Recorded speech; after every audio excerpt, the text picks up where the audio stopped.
હા ચાલુ કરી દો મિત્રો, આપણે ફુલવણી ભજીયા મેથીના ગોટા બનાવવા માટેની રેસીપી છે, જેમાં તમે જોવો છો ચાળેલો ચણાનો લોટ છે. ચણાનો લોટ મેં લઈ લીધો છે. જે પ્રમાણે માણસો હોય એ પ્રમાણે આપણે લોટ લઈ લેવાનો છે. 1 કિલો 500 ગ્રામ જેટલો હોય એટલો. હવે આપણે એની અંદર મેથી એડ કરીશું. મેથીનું કટિંગ કરીને રાખ્યું છે ને મેથી આપણે નાખશું. હવે આપણે નાખશું ધાણા ભાજી, જે આપણે કટિંગ કરીને રાખેલી હતી, જે ધાણા ભાજી છે. ધાણા ભાજી નાખી દીધી છે.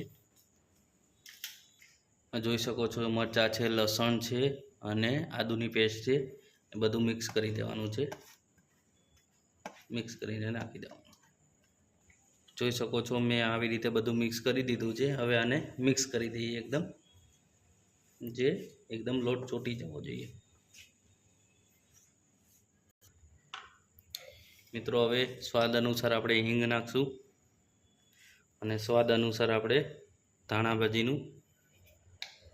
જીરું મિક્સ જેનું પાવડર છે જે નાખ્યું છે. અને આ મરીનો ભૂકો છે જે આપણે નાખી દઈશું. અને સ્વાદ અનુસાર આપણે આ નમક નાખશું. હવે આને આપણે મિક્સ કરી લઈશું. જોઈ શકો છો મેં મિક્સ કરી લીધું છે. હવે આની અંદર હું પાણી એડ કરીશ. તો પાણી એટલું નાખવાનું છે કે જેટલું જોઈએ એટલું, બહુ ઢીલું નથી કરવાનું. હવે આને આપણે મિક્સ કરી લઈશું. જોઈ શકો છો મેં મિક્સ કરી દીધું છે.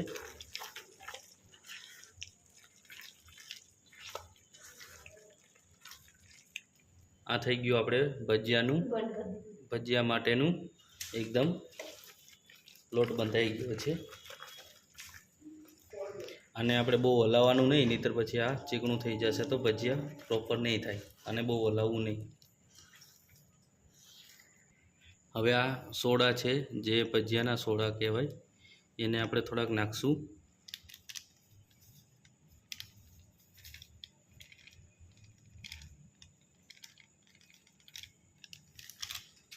હવે એની અંદર આપણે લીંબુનું પાણી છે, જે લીંબુનું પાણી નાખશું એટલે ફૂટી જશે. જોઈ શકો છો આવી રીતે નાખી દેવાનું. પછી આને થોડુંક હલાવી નાખવાનું એટલે મિક્સ થઈ જશે. આપણો ફુલવણી ભજીયાનો લોટ તૈયાર થઈ ગયો છે. હવે આપણે ભજીયા માટે તેલ લઈ લીધું છે એક બકડિયામાં. હવે એમાં તેલ નાખી લીધું છે ને હવે એને ગરમ થવા દઈશું. ગરમ થાય પછી આપણે ભજીયા તેલની અંદર બનાવશું. આ ભજીયાનો લોટ છે.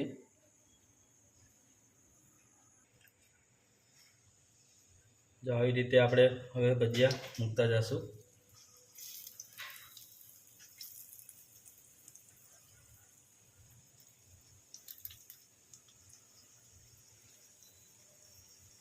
જ્યારે વરસાદ આવે ને ત્યારે આ ભજીયા બનાવજો તમે બી, બહુ મજા આવશે તમને બી.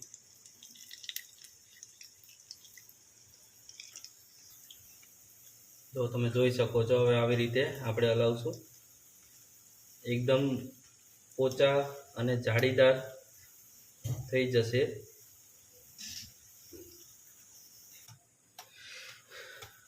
હવે આપણે એક ભજીયું ચેક કરી લઈએ કે કેવું બન્યું છે. કાચું તો નથી રહ્યું ને. જો આવી રીતે જાળીદાર થઈ ગયું છે, જોઈ શકો છો તમે. આ ભજીયું ચડી ગયું છે.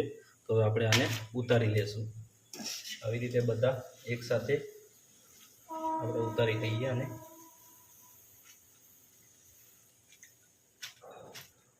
હલાવશો ને તો આનો અવાજ આવશે.